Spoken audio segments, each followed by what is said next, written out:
안녕하세요. 신문을 읽어주는 남자 이만필. 여러분께 인사 오랜만에 드립니다.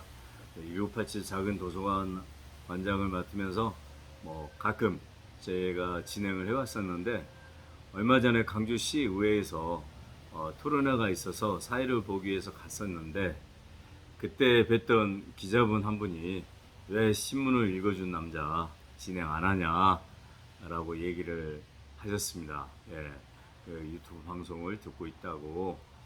그래서 제가 지금 거의 한 1년쯤 됐을까요? 꽤 오랫동안 지금 안 하고 있었는데, 다시 시작해야겠다는 생각을 그때 가졌습니다. 미장원의 원장님, 동네 원장님도 이 유튜브 채널을 구독도 하고 많이 날라주시기도 하고 그러는데요. 아무튼 이번에는 오늘부터 시작해서 거의 매일 신문을 읽어 드리도록 하겠습니다. 아무튼 제가 약속도 지키고 의지도 꺾이지 않아야 되는데요. 아무튼 노력하겠습니다. 오늘 신문은 7월 11일자 화요일입니다. 광주일보, 동아일보, 무등일보, 남도일보를 함께 주요한 내용 중심으로 해가지고 진행하겠습니다. 광주일보 일면 기사 내용입니다. 전직 광주시장 아들 땅 용도 변경 특혜 사실로 확인되다. 즉 영합전 작년에 6월이었죠. 그때 이용섭 시장이 있는 때 전직 광주시장 아들이 용도 변경해달라, 소총 공단에 있는 땅인데요. 그래가지고 심의위원회가 열렸고, 또 심의위원회에서 1차 때 좀 부정적 의견들이 많이 나왔는데, 광주시 공무원이 광산구의 심사위원 명단을 주고 유출이 됐다, 이렇게 해가지고 어쨌든 2차 심사 때는 새로운 심사위원을 구성해서 실은 6대 7로 가까스로 통과가 됐었습니다. 소총공단 같은 경우는 농공단지죠. 그래서 실은 용도 변경을 하려면 여러 절차와 내용들이 필요한데, 그 중에 하나가 광주시의 심의위원회에서 통과가 돼야 됩니다. 근데 여기에서 조건부로 24가지 조건을 들어가지고 조건부 승인을 했어요. 실은 24가지나 조건을 들려고 하면 여러 문제가 있다. 특혜, 당시에도 특혜 의혹에 대한 얘기까지 나왔었다고 하는데, 심사위원들 내에서도요. 그러면 당연히 승인을 안 해주는 게 맞는데 24가지 조건까지 들으면서 승인을 해줬다 이거죠. 누가 듣더라도 일단 이런 내용만 보면 이거 특혜 아닌가, 당연히 문제 제기가 되겠죠. 그것도 전직 광주시장 아들이 소유주이고, 또 그 아들이 용도 변경을 해달라, 상업지구로 만들어 달라 얘기죠. 그래서 이제 본인은 자동차 공업사, 최신 자동화된 자동차 공업사를 차리겠다, 이런 식으로 얘기가 됐던 것 같은데요. 이 이슈가 지금 광산구에서는 굉장히 크게 얘기가 나오고 있습니다. 심지어는 광산구에서 직접 광주시와 감사원에 공익감사 청구를 했어요. 그래서 하도 특혜 의혹이 많이 나오니까 광산구 입장에서는 우리는 정당하게 집행을 했다. 그것도 본인들 이제 지금 구청장 얘기하면 구청장 임기가 되기 전에 이미 진행됐던 내용이다. 그래서 오히려 거꾸로 감사 청구를 직접 한 상황입니다. 그리고 광산구 국강의 의원이 이 문제에 대해서 집중적으로 문제 제기를 하고 있고, 진보당에서도 기자회견도 하고 있죠. 우리 지역신문에서도 광산저널이라든가 지역신문에서도 이 문제를 많이 다루고 있는데요. 어쨌든 중요한 것은 어떻게 심사위원 명단이 유출이 됐고, 또 유출한 이유가 뭐고, 그 유출했다는 근거로 새로운 심사위원들을 구성해서 부정적 여론이 있었던 심사위원회에서 제2차 심사위원회를 새로운 심사위원 명단으로 구축을 해가지고 다시 심사를 해서 가까스로 통과를 시키고, 이런 상황들이 이미 광주시에서 이런 심의위원들을 구성하고 하는 데 있어서 좀 문제가 있지 않나, 그에 대한 사실 규명이 좀 많이 필요할 것 같다는 생각이 듭니다. 그리고 이번 신문에 보니까 강주 비엔날레 얘기가 많이 나왔습니다. 국제 미술 축제에 걸맞게 광주와 세계 교감 차별화된 전시를 했다라고 얘기를 하고 있죠. 근데 관람객이 좀 많이 부족했다고 하네요. 그리고 조직을 일원화하고 역량을 강화시키는데 시급하다.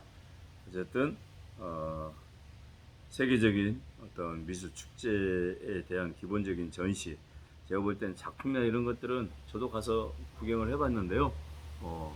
굉장히 파격적인 작품이 꽤 많았습니다. 그리고 전시라는 게 이런 규모가 단순히 우리가 보면 작은 미술관에서 그림 하나 이렇게 전시해놓고 하는 수준을 넘어서 역시 스케일도 굉장히 컸고, 그다음에 다양한 나라, 특히 아프리카라는 것 좀 소수 민족의 작가들이 많이 참여를 한 것 같아요, 이번 비엔날레는. 그래서 저도 감명 있게 많이 봤는데, 어쨌든 모든 행사에는 많은 사람들이 보고 많은 사람들이 참여해 주는 게 아주 중요한 거죠. 그런 부분은 좀 더 신경 써야 되지 않을까 생각이 듭니다. 지금 한전의 전 직원들이 태양광 사업 안 한다 하고 서약서를 썼다고 합니다. 지금 감사원 감사가 있었는데 한전 직원들 관련된 태양광 사업에 대해서 비리가 너무 많다, 이런 지적을 받고 있는데요. 신재생 에너지 사업 관련된 부분에 대한 내용들이 태양광 사업을 중심으로 해서 재조명되고 있는 상황이죠. 이런 국가의 보조금이나 이런 것들이 지금 큰 액수로 나오게 되면 결과적으로는 공무원과 사업자, 시행자의 결탁이나 이런 내용들이 아무래도 많이 벌어질 수밖에 없는 상황인데요. 이런 부분에 대한 비리 문제라든가 이런 것들은 철저하게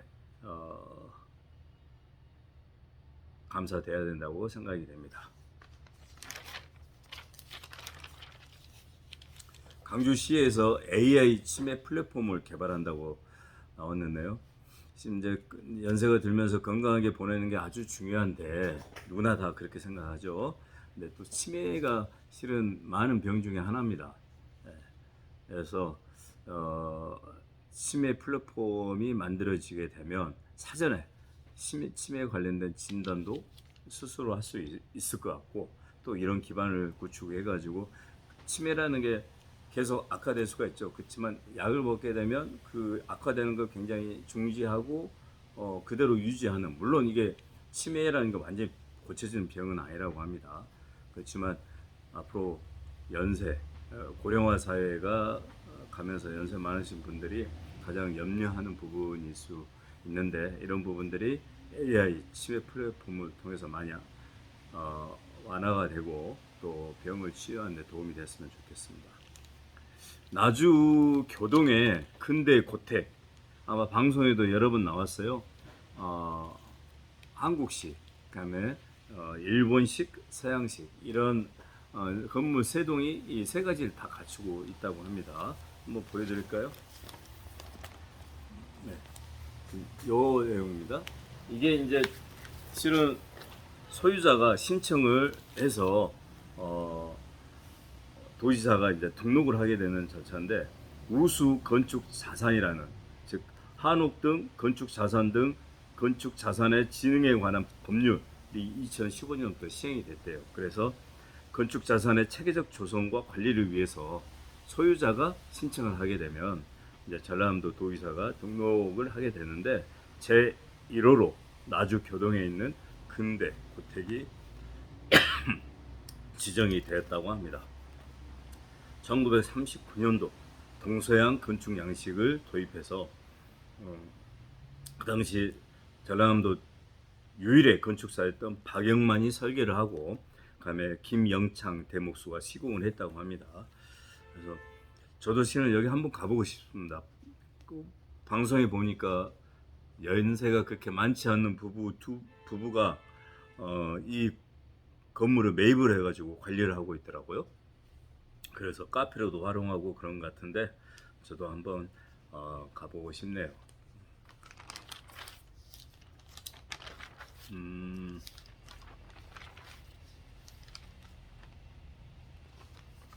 바이든 대통령이 지금 우크라이나 준비가 아직 안 돼서 나토 가입은 시기상조다. 우크라이나의 전쟁, 러시아가 침공을 하게 된 결정적 계기가 우크라이나가 나토에 가입하겠다. 네, 러시아 입장에서는 바로 이렇게 코앞에 있는 우크라이나가 나토에 가입을 하게 되면 굉장히 위협적으로 느껴졌기 때문에 이제 침공을 했다라는 건데, 어쨌든 지금 우리 냉전이 끝나고 미국과 러시아의 그런 어떤 대립적 갈등이나 이런 것들이 이제 한 40년 이상 없다, 사라졌다라고 생각을 했는데, 러시아가 우크라이나를 침공하고 미사일이 날아가고 이런 걸 보면 이 전쟁이라는 게 항상 우리 옆에 숨어 있구나 생각을 가져봅니다. 제1차 세계대전, 2차 세계대전, 3차 세계대전 벌어지면 3차 세계대전 얘기하는데, 3차 세계대전은 영화라든가 소설 속에 있는 것으로만 생각을 했는데, 여차 국제 질서를 만들어가고 그다음에 힘의 균형을 유지하고 있는 가운데, 그 균형이라는 게 잘못하면 지도자의 오판에 의해서 쉽게 깨질 수도 있겠구나 하는 생각을 많이 가져봅니다. 그래서 어쨌든 바이든 미국 같은 경우에도 우크라이나 나토 가입에 대해서 전멸하면 더 큰 확전을 만들어낼 수 있기 때문에 아직 나토 가입은 쉽지 않을 것이다. 한 발 떼고 이제 바라보고 있는 것 같습니다. 고흥 주요 관광지에 하늘을 나는 택시가 뜬다고 합니다. 예전에 한강에서 시도를 많이 했었죠. 예, 강물을 타고 또 하늘을 나르고, 그래서 교통 체증이 있을 때 이 하늘을 나는 택시를 통해서, 또 한강을 가르는 수상 택시를 통해서 뭔가 교통 체증이나 이런 걸 해결해 보겠다 했는데 쉽지는 않았던 것 같아요. 근데 관광 차원에서 하늘을 나는 택시가 뜬다 하면 사람들이 많이 타보려고 할 수 있을 것 같습니다. 뭐 괜찮은 상품이 되지 않을까, 그런 생각을 가져봅니다. 그리고 동아일보 일면입니다. 동아일보 일면에는 선관위원장은 위법 수당을 받고 직원은 공짜로 해외 여행 가고, 지금 뭐 그 한 달 이상 선관위 관련된 얘기가 많이 나오고 있죠. 지금 가장 공정해야 될 선거 관리를 하고 있는 선관위가 너무 부패해져 있다 라는 얘기가 계속 연달아 보도가 되고 있는데, 선관위 직원들, 사무처 직원들이 지역 선관위원들과 필리핀 보라카이를 여행을 한다든가, 아니면 호남, 베트남의 호치민을 여행한다든가, 이 관련된 비용 전액을 지원받았다고 합니다. 불법이죠. 저희 광산시민연대에서 실은 수년 전에 선관위를 고발한 적이 있습니다. 선관위가 과연 정당하게 선거 관리를 하는가. 많은 사람들은 무슨 얘기냐, 그럴 것이다, 정당하게 하고 있을 거라 생각하지만, 직접적으로 저희가 체험해본 바로는 선관위는 절대 공정하지 않다라는 얘기입니다. 여기 신문 기사에도 보면 지역 선관위원 9명 중에 3명이 정당 추천 인사로 임명이 된다고 합니다. 그러면 우리 광주 같은 경우는 더불어민주당이나 이쪽에서 정당에서 추천을 한다는 얘기인데, 정당에서 추천한 인사가 과연 공정하게 선거 관리를 할까요? 정당을 넘어서, 당파를 넘어서 공정하게 상식의 기준에 의해서, 또 법에 의해서 판단을 해야 되는데, 팔은 안으로 굽는다고 자기 당에 있는 후보가 혹 선거법 위반을 했다 하면 어떻게, 아니면 경쟁 관계에 있는 당의 후보가 선거법을 위반했다, 그러면 그 선거관리위원이 어떻게 대할까요? 저도 선거에 한 2번 출마를 해봤지만 실은 공정하지 못한 것들을 많이 바라봅니다.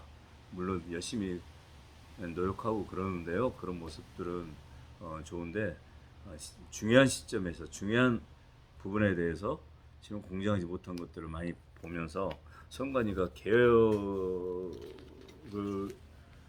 개혁의 대상이 되고 있다는 걸 많이 느낍니다. 아무튼 최근에 언론에서 많이 조명을 하고 있고 그렇기 때문에 중앙선거관리위원회뿐만 아니라 지역의 선관위도 어떻게 보면 감사를 통해서 좀 제대로 짚어볼 필요가 있습니다. 그래서 선거관리위원회가 정말 공정하게 선거를 관리할 수 있도록 그런 시스템을 구축하는 게 필요하지 않을까 생각이 듭니다.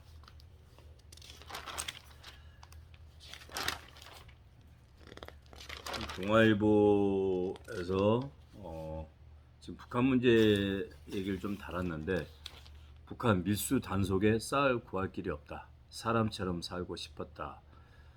북한이 지금 식량난에 많은 어려움을 겪고 있다고 하죠. 그래서 북한에 대한 어떤 우리 정부의 정책이라든가 이런 부분에 대해서 지금 문재인 정부와는 다르게 윤석열 정부가 가려고 노력을 많이 하고 있는데 어쨌든 간에 먹고 사는 문제에 있어서 북한이 인민들이 소위 얘기해서 인민들 북한 국민들이 굉장히 어려워하고 있다는 건 사실인 것 같고 이걸 타개하기 위해서는 국제사회의 손길이 필요한데 문제는 북한 정권을 끌어가고 있는 김정은 정권이라든가 이쪽이 권력을 유지하는 데만 전념하는 게 아니라 실질적으로 본인들이 얘기하는 인민들이 먹고 살 문제 김일성 주석 때부터 그런 얘기를 많이 했죠. 이밥에 고깃국 먹는 거 해결하겠다 했는데 아직도 그런 문제를 지금까지 해결하지 못하고 있다고 한다면 그 정권은 상당히 문제가 있는 거 아닌가 이런 생각을 가져봅니다.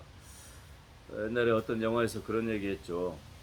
어떤 마을 이장한테 본인은 왜 그렇게 마을 주민들이 자기를 따르게 이렇게 하는 거냐, 특별한 비법이 있냐 물어보니까 주민을 먹고 살게 잘해주면 된다 라고 얘기를 했었죠. 그래서 먹고 사는 문제에 대한 해결이 이루어지지 않는다면 그건 좋은 정권이 아니다 라는 판단을 가져봅니다. 우리 동해안에 지금 피서철 맞이해서 많은 사람들이 가고 있는데 식인상어가 지금 많이 나타나고 있습니다. 지금 한 달 동안 8마리가 출몰했대요. 온도로 보면 실은 기후변화를 통해서 지금 수온이 상승하고 있기 때문에 상어가 그렇게 출몰을 하지 않는데 우리 동해안에도 많이 출몰을 하고 있다고 하네요. 피서철 조심하시기 바랍니다.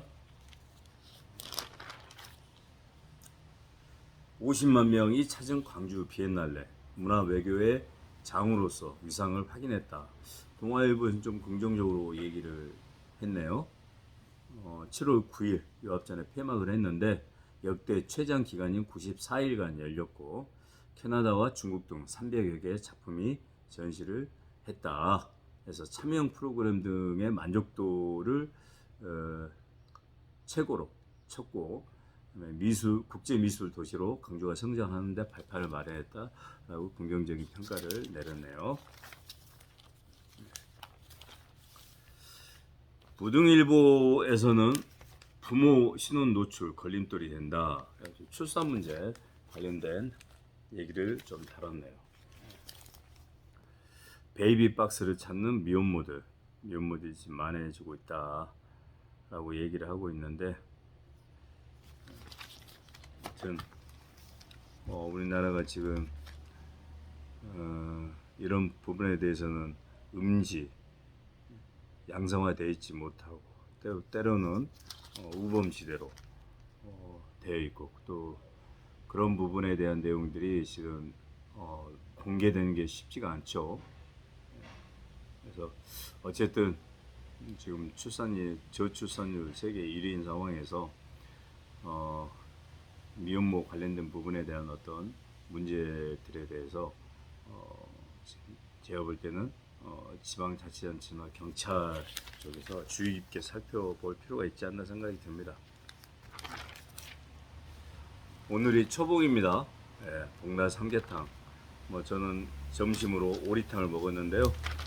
초복이니까 건강 잘 챙기시기 바랍니다. 근데 요즘 음식값이 너무 많이 올라서 문제입니다.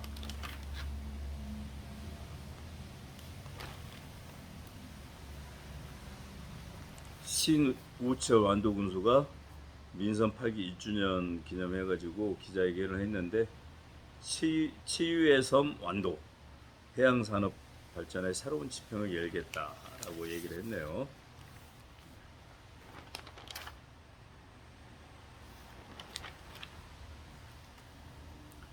해남에 백년제라는 곳이 있는데 문학의 집이라고 합니다. 여기 입주 작가를 모신다고 하네요. 해남이면 아주 유명한 작가들이 많이 나왔던 곳이죠. 황석영도 해남 그쪽에서 활동을 하면서 장기상을 지불했던 걸로 알고 있는데 송기원, 황지우 등 유수 문인을 배출한 곳이고 시설, 시, 소설, 수필, 평론, 번역, 희곡 등 7명을 모집한다고 합니다.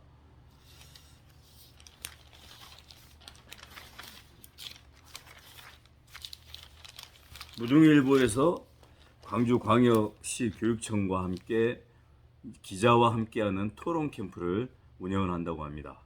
그래서 1차는 7월 20일부터 21일, 2차는 7월 27일부터 7월 28일. 찬반 토론 등 다양한 토론 기법에 대한 실습을 하는데요. 현직 기자로부터 취재 강의 및 기사 작성 체험을 할 수 있다고 하니까요. 광주에 있는 중고등학생, 재학생들 많이 신청하길 바랍니다. 마지막으로 남도일보, 남도일보 일면 기사 내용이 우리 중소기업에 대한 시리즈 기사를 내고 있는데요. 지금 중소기업이 자금과 인력난, 수출 부진의 삼중고를 겪고 있다고 합니다. 그래서 광주 전남 지역 법인 개인 사업자가 2021년도 한 해 동안에 5만여 곳이 폐업을 했다고 하네요. 지금 월급도 겨우 주고 있는 상황이고 복지는 언감생심이라고 합니다. 경제가 침체된 건 지금 한두의 문제가 아니고 그다음에 우리 지역만의 문제도 아니죠. 지금 전국적으로 많은 어려움들을 겪고 있는데 이에 대한 대책들을 정부와 지자체에서 빨리 마련하는 게 중요할 것 같고요. 그다음에 이미 한계 상황에 닥쳐 있고 하루하루 힘겹게 버티는 중이라고 합니다. 김대중 대통령도 중소기업이 발전하는 나라를 만들고자 했었죠. 일본 같은 경우에도 중소기업이 탄탄하게 구축돼 있는 곳으로 해서 그 경제 발전을 만들어 갔는데 어쨌든 세계 경제 불황이다 보니까 여러 상황들이 어려움에 처해 있는 것 같습니다. 한동훈 법무부 장관이 1박 2일로 전남을 방문했네요. 그래서 외국인 근로자 정부 정책 중 가장 우선순위 높아. 사실은 외국인 근로자가 없으면 농업도 어렵고 농사 짓는 것도 어렵고 공장도 못 들어가고 지금 여러 가지로 어려운 상황입니다. 그래서 외국인 노동자에 대한 관심과 내용들 많이 필요하고 그러는데 영암에 있는 현대 3호에서 조선업 인력 관련된 부분에 대해서 외국인의 인력 수급에 대한 장기적인 플랜을 전남도 도지사하고 얘기도 나누고 그랬다고 하네요.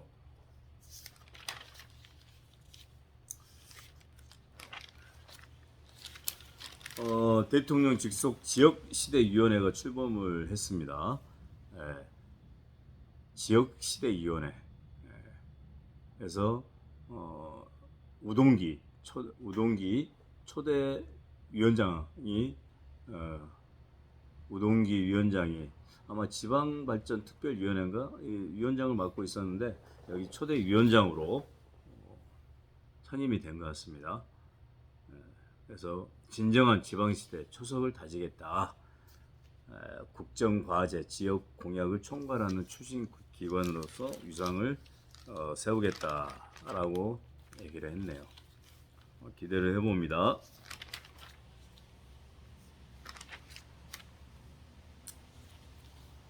작물은 농부의 발자국 소리를 듣고 자란다. 너무 멋진 말이네요. 그렇죠. 강진에 있는 도두맘 홍여신 대표 인터뷰를 했는데 여성 농업인이 전남을 이끈다라는 시리즈 남도일보의 시리즈 기사입니다. 예, 탐진강의 물안개가 너무 좋아서 서울 생활을 접고 귀농을 했다고 하네요. 그래서 지금 작두콩을 강진에서 재배를 하고 있는데 농약 대신 미생물 활용을 하고 있고 친환경 농업을 고집하고 있답니다.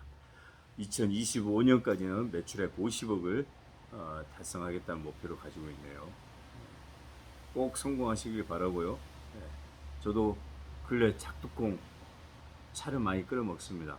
뭐 전에는 보리차를 좀 많이 먹었는데 작두콩 차가 굉장히 구수하고 맛있더라고요. 몸에도 좋다고 하니까. 이열치열이라고요. 꼭 여름에 얼음이라든가 찬 물 같은 걸 마시는 것도 좋겠지만 따뜻한 물 많이 드십시오. 그럼 몸에 좋다고 합니다.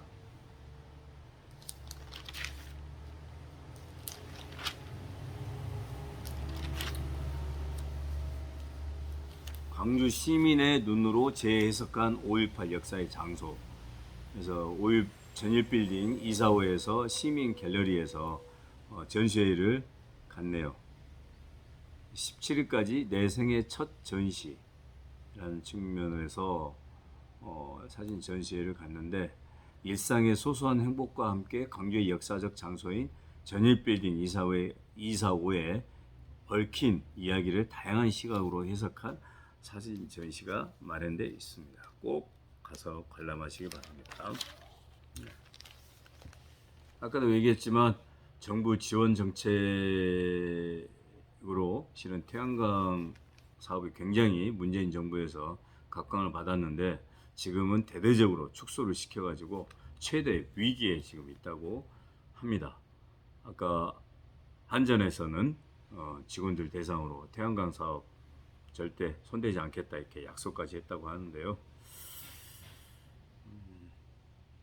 농민단체에서는 농업용 면세율을 영구화해 줄 것을 지금 요구하고 있네요. 생산비 상승에 농가 경영이 악화가 되고 있다. 연말 일모기한 도래하고 그래서 불안이 가중하고 있으니까 농가 에너지 비용 지원도 주문하고 있고 아무튼 농사 짓는데 어려움이 많지요. 그래서 면세유 제도를 통해서 하고 있는데 그것도 악용해가지고 불법적으로 사용하는 사람들도 많이 드러나고 있고 그래요. 어쨌든 우리 농민들이 농사를 지키 편한 나라가 될 수 있도록 지원도 필요하지만 새로운 작물에 대한 발굴도 필요하고 정부에서 농업진흥청이나 이런 데서 더 적극적으로 농민들과 교류를 하면서 개발할 필요가 있을 것 같습니다. 어느 보도에 보니까 지금 아프리카나 이런 쪽에 우리 옛날 70년대 통일벼라고 있었죠. 생산성을 굉장히 높여준 통일벼로 인해서 지금 어떻게 보면 생산 그 부분에 대한 어떤 내용들을 굉장히 높여가지고 어쨌든 식량 문제를 해결하겠다는 그런 부분도 있습니다. 과거에 우리 농업진흥청이라든가 이런 데서 고생을 많이 해가지고 새로운 벼도 개발을 하고 그랬었는데요. 아무튼 지금 입장에서 우리 농민들이 뭘 하면 잘 먹고 살 수 있을 것인가, 또 과학기술의 발전, 농업기술의 발전을 통해서 좀 생산성을 높이고 좀 더 맛있고 친환경적인 작물들을 많이 개발하는 게 아주 중요하지 않을까 생각이 듭니다. 자, 이상으로 신문을 읽어준 남자 1987 작은 도서관 관장 이만필 인사드리겠습니다.